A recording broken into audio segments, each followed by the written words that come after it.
Deputy CM Bhatti Vikramarka మాట్లాడుతున్నారు. ఇప్పుడు live చూద్దాం. పెద్ద హార్టికల్చర్ సంబంధించిన చెట్లు వస్తాయి, అడవి భూమి ఉంటుంది. అయితే వీటన్నిటికి కావాల్సిందల్లా కరెంట్ కావాలి. కరెంటు సంబంధించి అడవిలోంచి ప్రవేశ చేయడానికి ఇబ్బందిగా ఉందనంటే మేము చాలా స్పష్టంగా చెప్పాం. ఫారెస్ట్ రైట్స్ యాక్ట్ కింద ఇచ్చినటువంటి భూములన్నిటికీ సోలార్ పవర్ పెడతాం. ఆ సోలార్ పవర్ ద్వారా అక్కడ పూర్తిగా వాళ్ళకి ల్యాండ్ డెవలప్మెంట్ కింద బోర్లు వేసుకోవాలన్నా బోర్లు వేసుకోవడానికి కావాల్సిన ఖర్చును కూడా ఇస్తాం. గతంలో ఇందిరా జలప్రభ కింద ఏ రకంగా అయితే ల్యాండ్ డెవలప్మెంట్ చేసి డబ్బులు ఇచ్చామో ఈసారి కూడా వాళ్ళందరూ ల్యాండ్ డెవలప్మెంట్ కావాల్సిన డబ్బులు ఇస్తాం. ఒక స్కీమ్ తయారు చేసి పవర్ కోసం సోలార్ పవర్ పెట్టేసి వాళ్ళకే ఇస్తాం. దాని డబ్బులు కూడా మేమే కడతాం, గవర్నమెంట్ నుంచే కడతాం. ప్లాంటేషన్ హార్టికల్చర్ సంబంధించి కూడా హార్టికల్చర్ డిపార్ట్మెంట్ తో సప్లై చేపిస్తాం. ఇంటర్ క్రాప్ సంబంధించి కూడా ఏర్పాటు చేస్తాం. వీటన్నిటిని సింక్రనైజ్ చేసి వాళ్ళందరికీ ఆ హక్కులు కల్పించడమే కాకుండా హక్కుల ద్వారా ఫలాలు కూడా సంపూర్ణంగా వచ్చేటట్టు చేస్తామని చెప్పి మొన్న ఫారెస్ట్ డిపార్ట్మెంట్ సంబంధించిన వాళ్ళతో ఆల్ డిస్ట్రిక్ట్ కలెక్టర్స్ తో కూడా వీడియో కాన్ఫరెన్స్ చేసి స్పష్టంగా ఈ స్కీమ్ డిజైన్ చేయమని చెప్పాం సార్ వాళ్ళకి.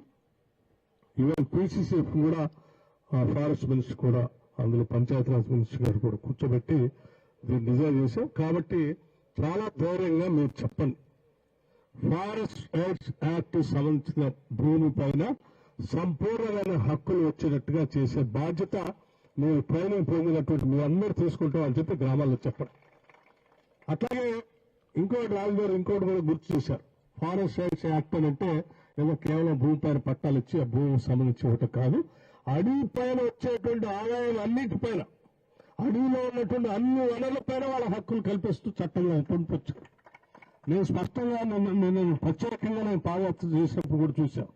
హైదరాబాద్ లో పాదయాత్ర చేసేటప్పుడు అక్కడ ఉన్న గిరిజన సోదరులు నన్ను కలిసి చేపట్టుకుని వాళ్ళ గ్రామాల్లో తీసుకొని పోయారు. మేము తరతరాలుగా ప్రాంతంలో నదుల్లో చేపలు పట్టుకుని బతుకుతూ ఉన్నాం.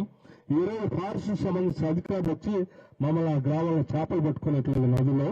మీరు మళ్ళీ ఇంద్రమ్మ ప్రభుత్వాన్ని తీసుకొని వచ్చి మళ్ళీ తిరిగి వచ్చి మా చేపట్టుకుని తీగపోయి నదిలో చేపలు పట్టుకునే హక్కుని మాకు ఇవ్వాలి అని చెప్పి అక్కడున్న ఆడవాళ్ళు వాళ్ళ చేతిలో నా చేయించి ప్రామిస్ చేయించుకుని నన్ను నడుస్తూ నాతో పాటు వచ్చారు. సో మేము చెప్తా ఉన్నాం స్పష్టంగా, నదుల్లో అక్కడ ఉన్నటువంటి సహజ వనరులు ఏమున్నా కానీ చెట్ల ద్వారా వచ్చేటువంటి ఫలసాయం కానీ తప్పనిసరిగా చట్ట ప్రకారం వాళ్ళకున్న హక్కుల ప్రకారం వాళ్ళకే వచ్చేటట్టు చేసే బాధ్యత కూడా ఈ ఇందిరమ్మ రాజ్యం తీసుకుంటుంది అని కూడా ధైర్యంగా మీరు కూడా గ్రామాల్లో తిరిగి వెళ్లి చెప్పి ప్రచారం చేయండి. అది ఇవ్వటం కోసం కూడా మేమంతా వచ్చి పనిచేస్తామని ఈ సందర్భంగా మీ అందరికీ మనం చేస్తాం. సో ఫారెస్ట్ రైట్స్ యాక్ట్ సంబంధించి, పీసా యాక్ట్ సంబంధించి, ROR యాక్ట్ సంబంధించి, ఇందిరమ్మ ఇళ్ల గురించి పేదవాళ్ళ